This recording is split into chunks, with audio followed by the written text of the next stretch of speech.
Well, welcome everybody to Knowing Your Personal Weather Minimums, with a special emphasis on preventing VFR into IMC. So again, brief introduction here. My name is Scott Denstead.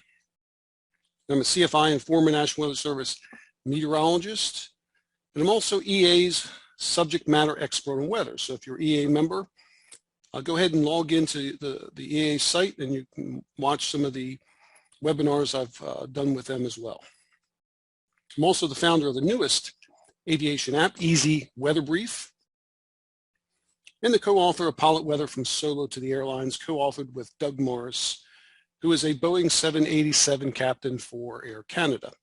And you can find more information at pilotweatherbook.com. All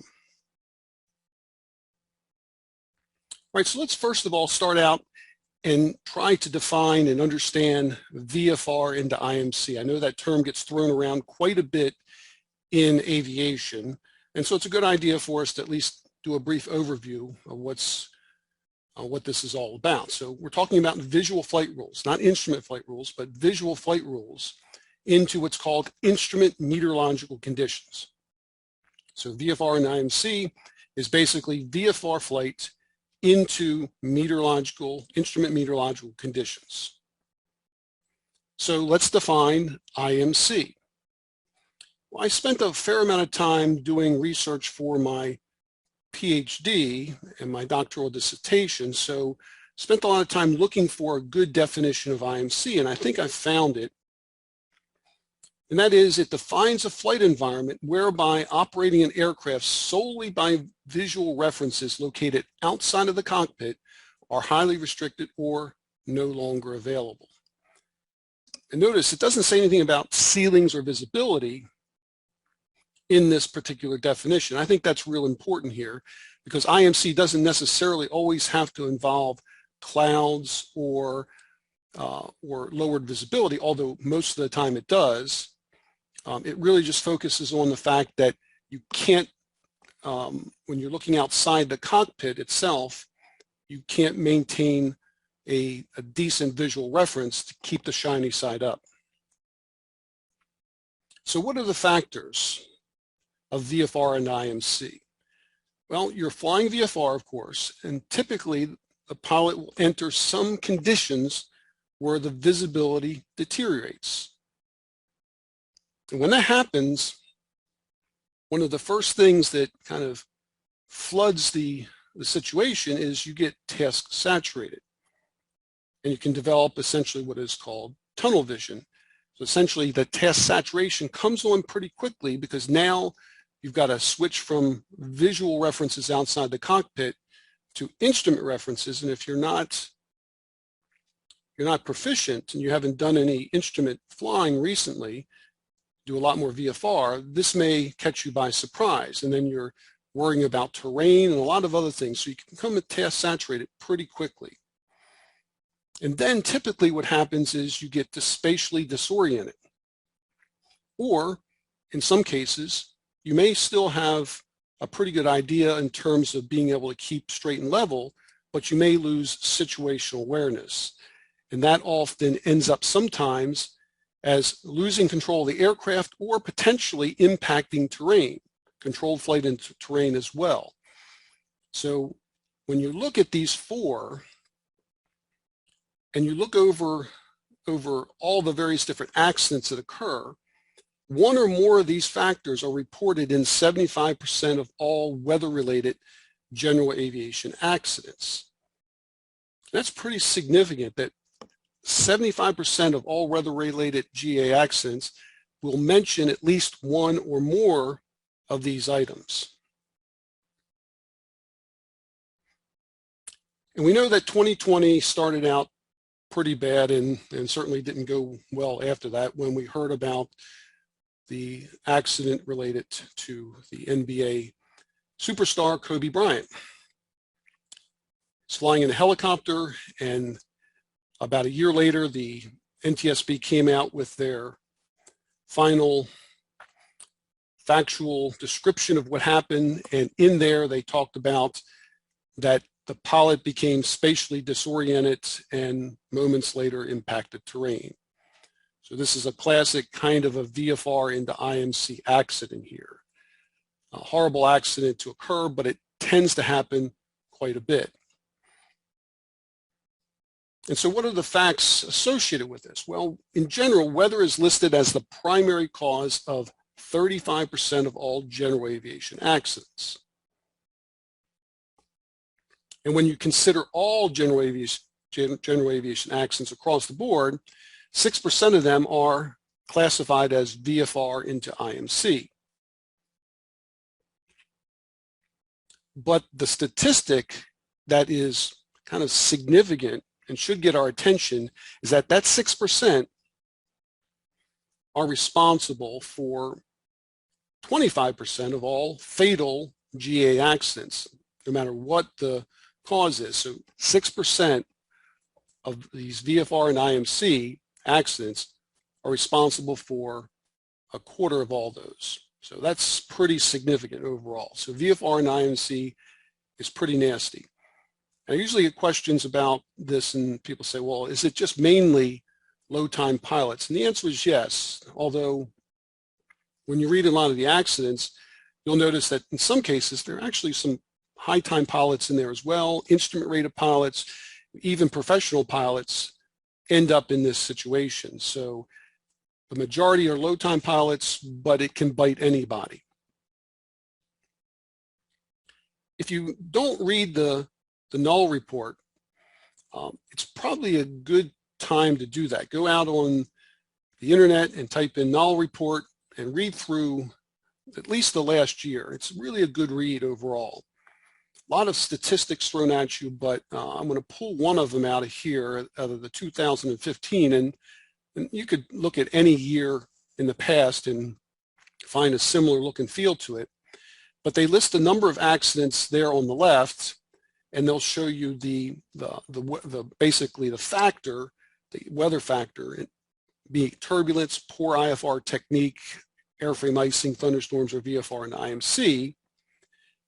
And this particular chart is excluding accidents related to wind. It turns out that wind-related accidents happen, or the highest number of accidents occur wind-related, typically landing accidents associated with crosswinds or tailwinds or gusty winds.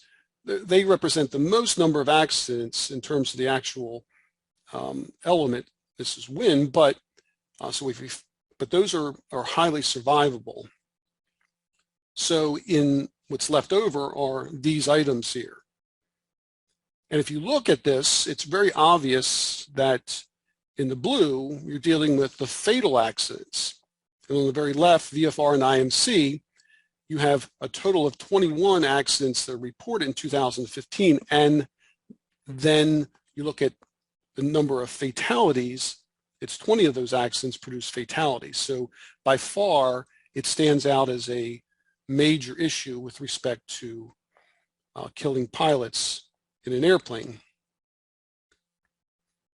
And so what are the overall issues here? Well, we know that pilots are not aviation meteorologists. We know that for sure. There are certainly aviation meteorologists that are pilots, but most of them are not.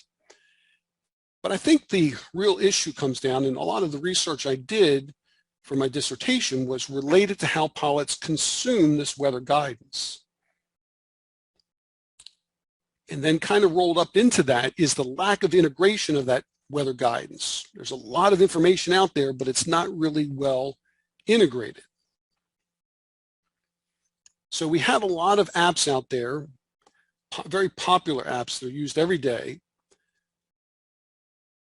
as well as various different websites and even flight service, tends to just throw a bunch of weather data at pilots, and they have to kind of look at all this data and figure out how it all fits together. Some pilots do it better than others, and some pilots have a lot of difficulty in doing this, especially lower time pilots. It's really difficult sometimes to determine the weather along the route, and especially as it relates to what we're going to talk about as personal minimums. So we know that weather is really complex and it requires a challenging dialogue. I apologize for that. I can't help that. This weather is a complex subject and probably one of the most complex of all the disciplines you have to learn to become a pilot. And pilots obviously want an easy solution to what is a difficult problem.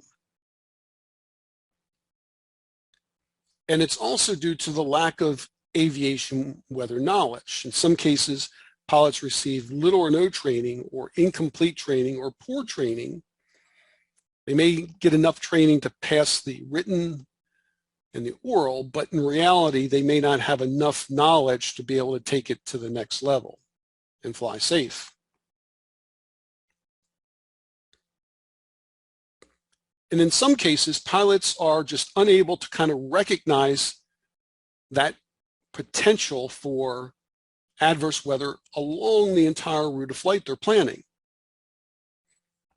It turns out that when you look at the route, you have the destination departure airports. They're usually covered pretty well. There's a terminal forecast at one of the at these airports. Maybe there's a model output statistics or MOS forecast or other aviation specific forecasts that they can look at, such as the one from the graphical forecast for aviation. But the problem happens that VFR and IMC accidents usually occur not during departure or arrival. It usually happens while we're en route. And the other aspect of this too is that pilots tend to also have a fair amount of overconfidence or overestimate their ability. We call that the Dunning-Kruger effect. And in the end, they think, well, I've gone on this particular route for the last 2 or 3 months and it's been fine, no big deal. And they end up being challenged by something that they think they've been able to handle fine, but there's some difference they didn't pick up on. So they can overestimate or be overconfident in their ability to get from point A to point B. And so you can have a pretty significant flight planned. In this case, I'm planning a flight from Evansville to Dulles, Virginia. And you can look at the weather essentially along the route of flight here. And what a lot of pilots tend to do, and even a flight service briefing may give you a similar approach, is they tend to kind of use the weather along the route of flight. So they pick out some airports, either using surface observations or terminal forecasts. And they're also covered by these graphical or GAirmets as part of that too. But there's a lot of potential for weather, again, along that route that may not be very well captured in just essentially looking at those airports. Yeah, we see some thunderstorms here, possibility of some rain, IFR conditions, some rain showers and some clouds, but does this really accurately depict the actual adverse weather that I'm going to potentially fall into? And maybe I should change my route. So there's a lot of things that come about. It's very difficult sometimes to actually go through and walk through that. And so in the Easy Weather Brief profile view, I tried to, as part of my dissertation, come up with a solution that would allow pilots to look along the route of flight for whatever departure time and try to depict so that visually you could see that you're potentially going to get yourself in trouble. So you have Evansville here on the left, Dulles on the right. And so if you were flying, let's say, VFR, you might be fine to fly below, let's say, 5,000 feet until you get to the Appalachian Mountains here, go over Elkins, West Virginia and such, and you find that you're going to get yourself into some IMC. So again, it gives you that visualization. So Dulles Airport is still reporting, let's say, a marginal VFR, and that may be okay with you. And certainly Evansville is reporting VFR conditions, but you may have trouble in the middle between these two. And if there are sufficient pieces of information to provide you with that good decision making, great, but it doesn't always occur. So this is one approach to kind of trying to eliminate that lack of information along the route. So can personal weather minimums help? It's the title of this particular presentation, dealing with personal weather minimums. The answer is yes and sometimes no, because you actually have to apply these minimums for them to work for you. And again, you can't go back to the, well, I've done this many, many times, and so I'm going to ignore my personal minimums. So you have to really stick to your personal minimums. So it's important to kind of define and set those weather minimums, whatever they are. We know that pilots have a different set of risks tolerances. You may have something different than mine. So it's important to first of all define and set personal weather minimums, and we'll talk about that coming up.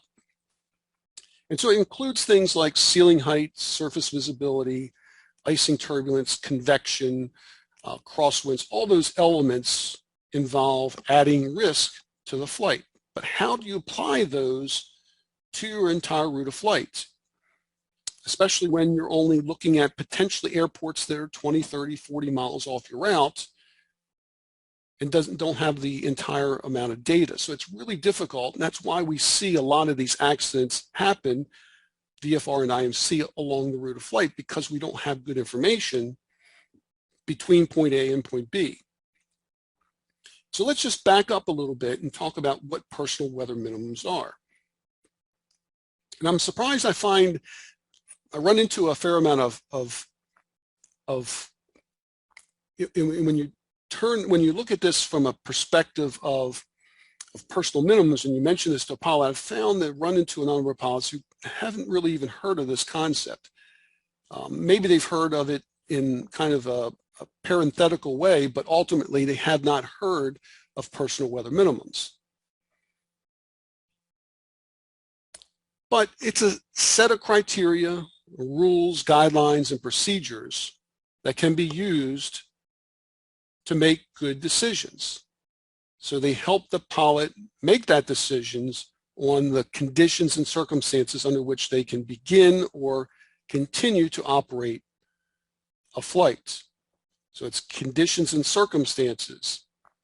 So they know they can begin or continue operating a flight. So that's important to recognize. It's not just about pre-flight analysis, but it's also about what happens from the standpoint of I'm in flight and things change, the weather doesn't obey the forecast that were issued. So what do I do then? So again, personal minimums are not just something for pre-flight, they're actually also to be referenced in flight.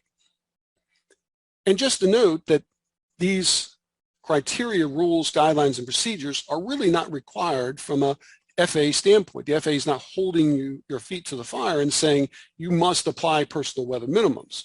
That's certainly up to you. So that's also another element here.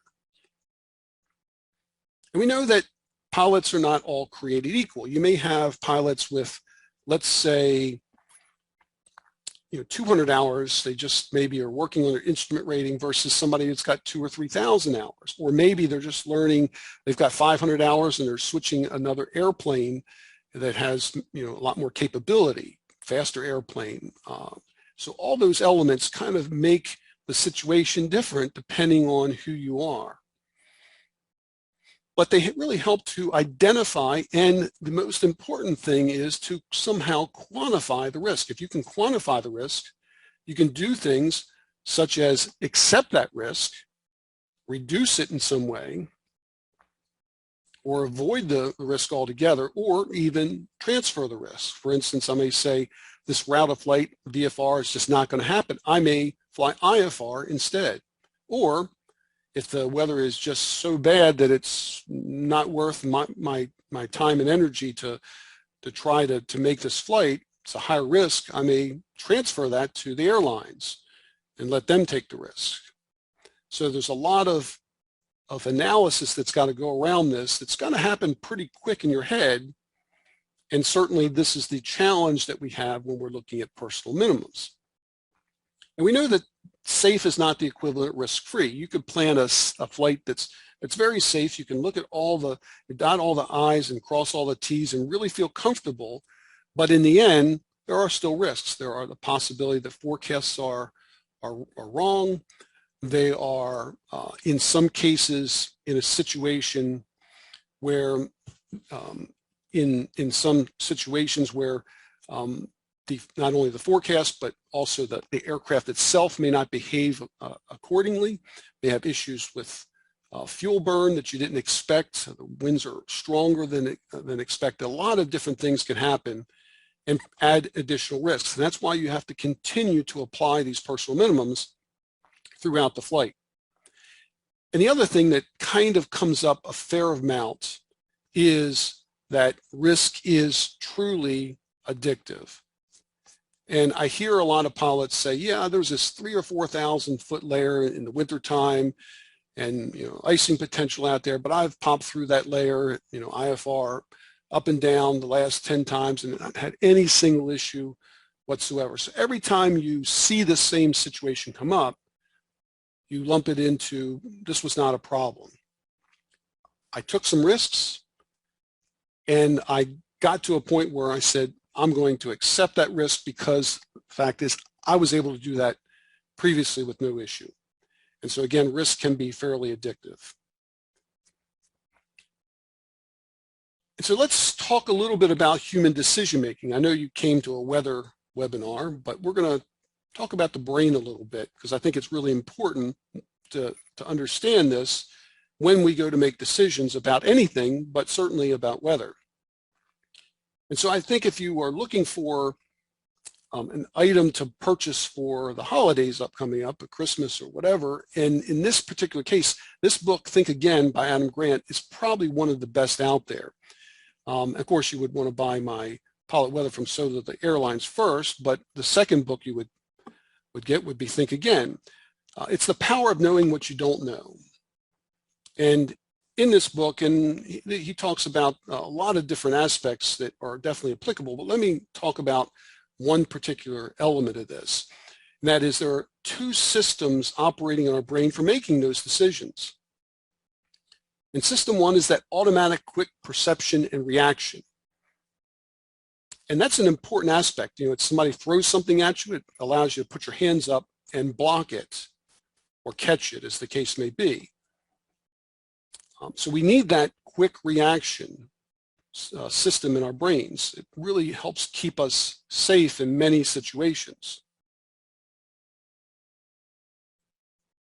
But system two is what really requires a lot of extra mental activity, a lot of effort, complex choices. But the real important thing here is that it's very reluctant to overrule system one. When system one says this is the truth, it's really hard for system two to override that. And here's a great example here. If you have a bagel and an egg that cost $1.10 together, and I asked you, or I made a statement that says the bagel cost $1 more than the egg, what does the egg cost? Immediately your system one says it's 10 cents.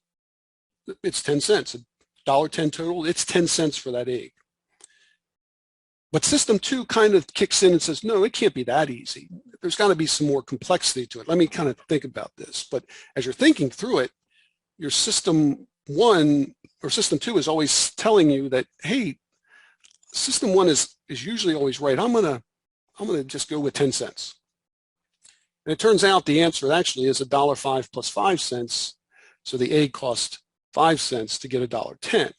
Again, that's your system one and system two battling each other. And this applies to how we make various decisions prior to flight and also in flight sometimes. And again, it's important. System one helps us deal with a strong crosswind gust or something like that when we're landing. We need to be able to quickly correct for that. But when we're making those kind of strategic kind of decisions, system two really needs to be there. And that usually comes from applying personal minimums. And so there are different personal minimums out there. PAVE is one of them. And you're probably very familiar with this one. It's personal, aircraft, environment, V for environment, and external pressures. So personal, let's say possibly you were taking some medications, you got a vaccine or something like that, and you don't want to necessarily fly.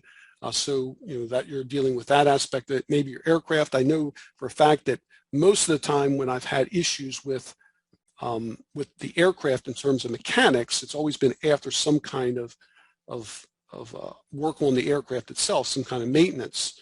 And so as a result of that, I make sure that I don't fly IFR down to minimums if I've just had some kind of maintenance on the aircraft. And there's also external pressures.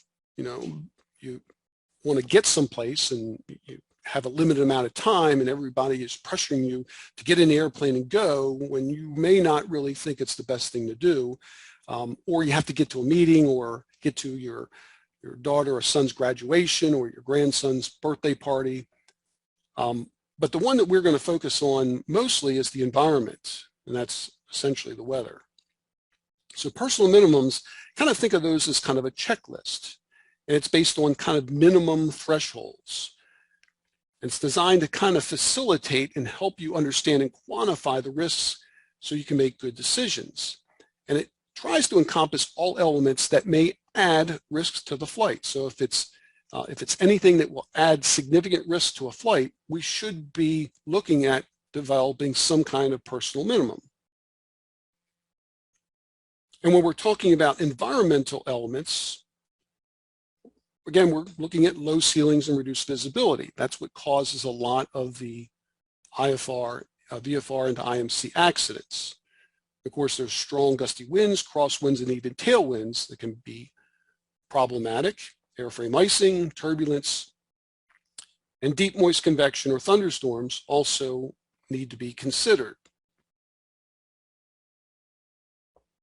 So what are minimums as they relate to weather? It's kind of a weird term to use, but ultimately I like to think of it as minimum acceptable weather conditions. Minimum acceptable weather conditions. And we know that the FAA publishes legal minimums.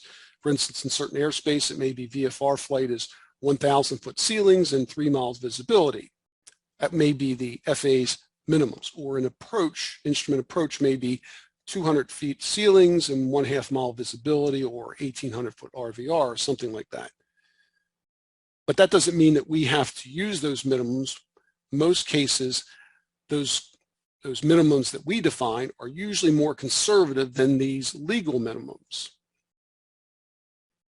And we know that just because something is legal doesn't mean it's always the equivalent of safe. Again, if I'm a person who is looking at a situation and I say, well, I'm comfortable with flying this approach to 1,000 feet, even though the minimum itself is 200 feet. So I'm at that point raising the FAA's legal minimums up because that, from a risk standpoint, makes more sense to me. And that allows me to be safer from that standpoint. And so personal minimums should be attributed to the different phases of flight. And there are 3 phases of flight that we know, and that is departure, you're taking off and climbing to cruise altitude itself, where we see a lot of these VFR and IMC accidents occur, approach and landing at our destination. And so when we're thinking about these minimums, minimum acceptable weather conditions, what does that really represent? Well, let's take a look at ceilings. Really, we're saying that if we set our minimum of a ceiling, it means that we are not comfortable with a ceiling that's less than a certain amount. Or I like to think of it is that my personal minimum is, let's say, 1,000 feet, and anything higher than that, that's acceptable to me. Same with visibility. Anything that's greater than a certain visibility is acceptable to me. Whereas crosswinds are kind of weird because it's always saying, well, if the crosswinds are 15 knots or less, then that's acceptable to me. And we can look at convection, we can look at icing, we can look at turbulence. All those elements are essentially part of the adverse weather things that we have to worry about. And again, a lot of this is not only just at your departure or destination, but along your route of flight. And the longer the route of flight you have, the more weather you can face. So I like to think of it, and one of the things I kind of worked on in my dissertation is to think of things more of as a traffic light concept. I know most pilots, when they look at personal minimums, they just look at a hard and fast number, and I don't think that's the right solution. Instead, I like to think of it as just red, yellow, and green on a traffic light. And that is, red means that personal minimums have been exceeded. So it's basically a high risk. So if you set your ceiling height personal minimum to 1,000 feet and the number at your destination is 800 feet for the forecast, that's below your personal minimums. That means it's a high risk. Green, on the other hand, I like to think of as more another minimum that is a very conservative minimum, meaning that, hey, if the ceiling is 1,500 feet, that's a slam dunk for me. I don't have any issues with a ceiling of 1,500 feet in this particular case, represents a low risk. And then, of course, you have kind of yellow, which is that moderate risk that kind of is in between the two, which means it says that you've met your minimums, but not by a very wide margin. And of course, you can play around with these numbers to fit your risk level as much as you want. But if you look at these three, it gives you a very good chance to say, yeah, I want to see a bunch of greens. Because not only if I see a bunch of greens, I've met my personal minimums and I've met them conservatively. I always tell folks to lean towards green. And pilots are they love to see green, so that's a great kind of a way to kind of approach this, that you're not kind of approaching on the edge of, yeah, I met all my personal minimums, but you're really just squeaking by. So this again allows you to have that conservative, that margin of error there. And so for instance, in Easy Weather Brief, I've basically defined for that the ceiling height at departure airport, surface visibility, as well as crosswind. So you can see for the first one here, I've got, in this particular case, I've defined my personal minimum for ceiling at my departure airport at 1,000 feet.